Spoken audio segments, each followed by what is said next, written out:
আপনার অসুবিধা হবে। বঙ্কিমচন্দ্র এখানে বসে বন্দে মাতরম রচনা করেছিলেন।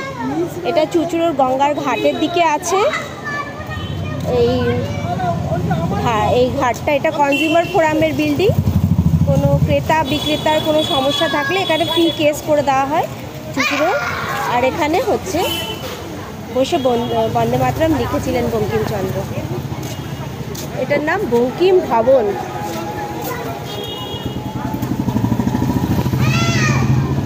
এখানে এই ঘরটাতেই বসেছিলেন। এখানে উনি তো এই অ্যাডমিনিস্ট্রেটিভ পোস্টে চাকরি করতেন বঙ্কিমচন্দ্র।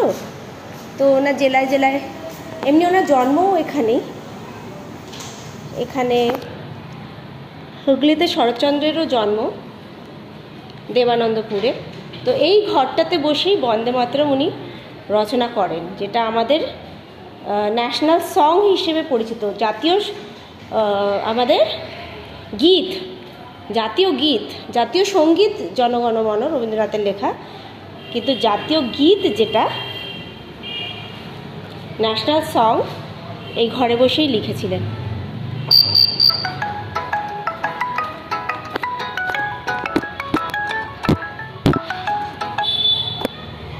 এই সেই ঘর। তাহলে তোমাদের এটা দেখিয়ে দিলাম।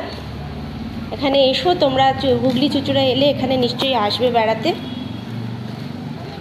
এবং এখানে একটু স্মৃতিচারণ করে যাবে এই ঐতিহাসিক জায়গাটায়।